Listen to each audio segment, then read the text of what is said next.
to Civil Service School. So today we will see the self-study routine for UPSC CSE 2027.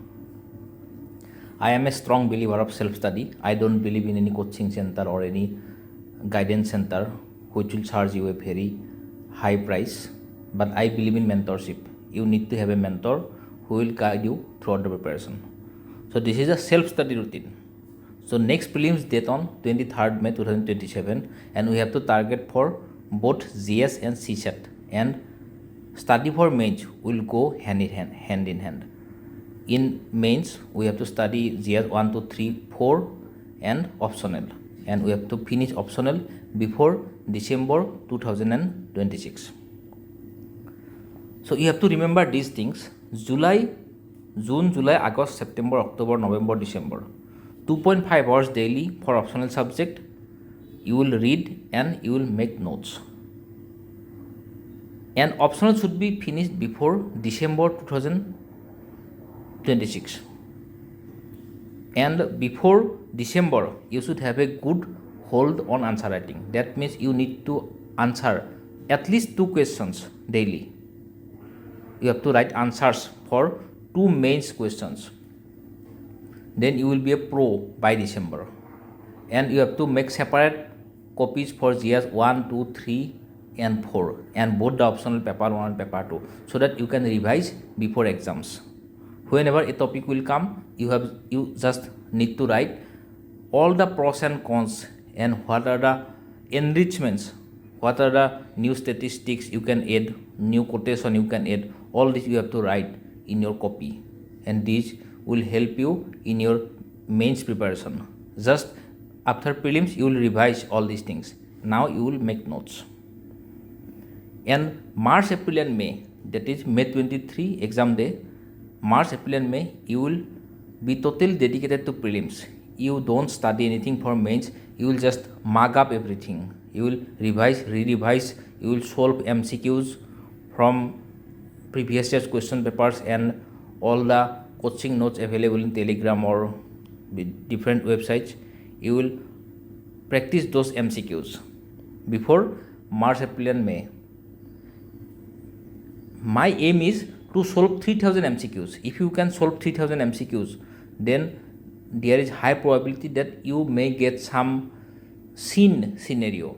You won't be totally unseen to some of the questions. You will feel that I have seen this question somewhere. Your study plan daily. Reading and note making from newspaper is very important. You will dedicate daily 3 hours for reading and newspapers. That newspaper may be The Hindu, Indian Express or anything. Good newspaper. Optional 2.5 hours daily, and other time you will study static part, NCERT and all, plus answer writing. Daily minimum 2 numbers of answer. And if you want to check those answers, that means if you want to evaluate those answers, you can directly reach out to me in my Telegram channel. You can post answers in Telegram. I will definitely check all your answers. My Telegram channel link is given in the description. You can add in that Telegram channel. Study calendar. From 10/6/2026 up to November 2026, you have to finish NCERT. All these NCERT textbooks are given.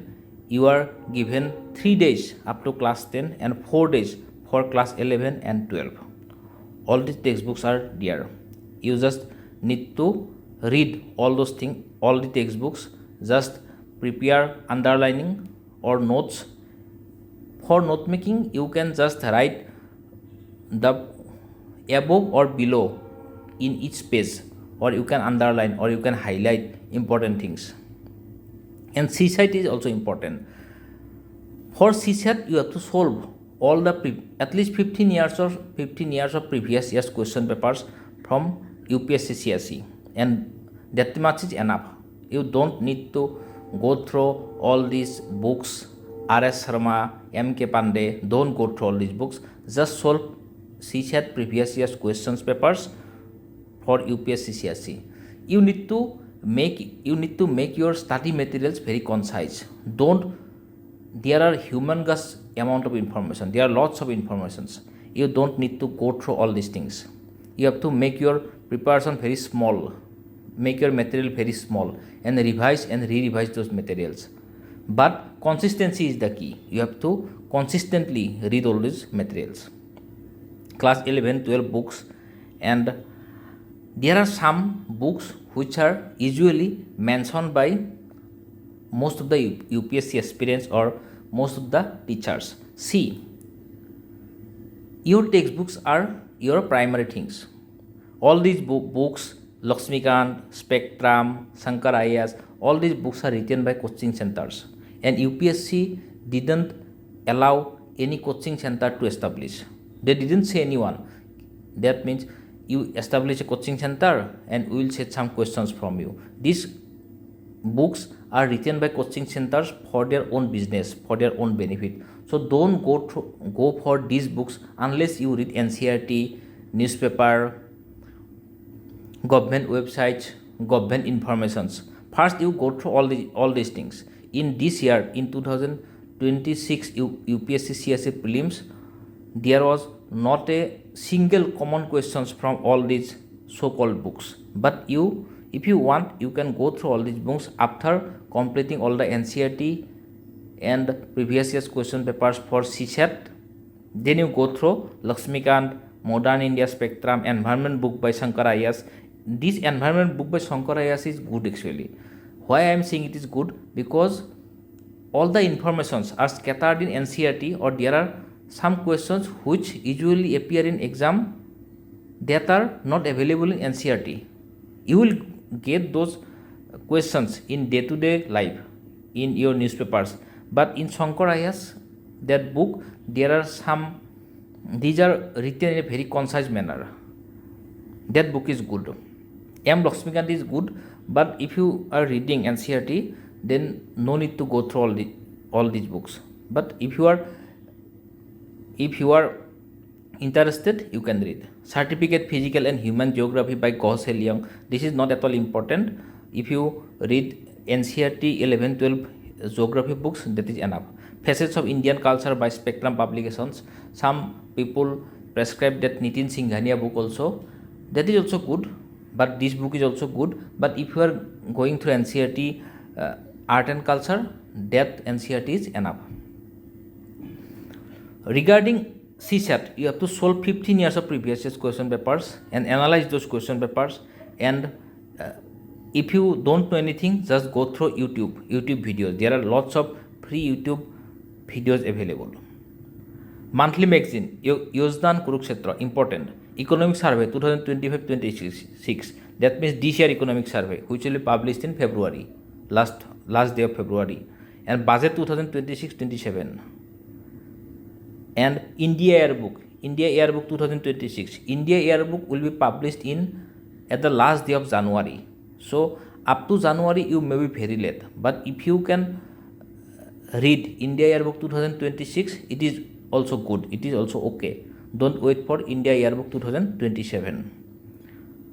Different websites, there are different websites. PIB website, PRS India, Culture, Ministry of External Affairs, and all the government websites. These are important. Actually, UPSC is focusing more on current affairs and more on standard textbooks. They are not going for all these Bipin Chandra and Ramesh Singh. These are useless books. Don't go for all these books. How much time you will have? UPSC can ask any question under the sun. So it doesn't mean that you will devote your whole time reading lots of informations. You won't read through all these heavy books. You just make your material concise. During March, April, May, this is very important. You will concentrate only on prelims. No main-centric study or optional subject during this period. You will just mark up and you will just solve MCQs. For science and technology programs, go through government websites, ISRO, Antrix, DST, all these websites. See, no one can complete 100% of the syllabus. If you want to study that M. Lakshmikant, Indian Polity by M. Lakshmikant is a huge book. You cannot complete the whole book in 1 year. But people are clearing UPSC CSE in 1 year itself. So how are they clearing this exam? Because they are consistently studying newspaper, NCERT textbooks, and important things from these famous books. They are not reading everything. Whatever information they have, they are not reading everything. If you go to old Rajendra Nagar or anything, everyone is writing some books related to UPSC. But UPSC has never prescribed to write you any book. So don't go for all these books and don't go for all these materials. Success is 90% hard work and 10% luck. And that 10% luck will help you sail through UPSC CSE. You may or may not clear UPSC CSE because of the 10% luck. Most of the students who prepare well, they are beaten by their luck. But if you are not prepared well, you cannot blame your luck. First, you prepare well, you give your best effort, then luck will help you. So it is said that luck helps those who give their 100%. So best of luck, best wishes.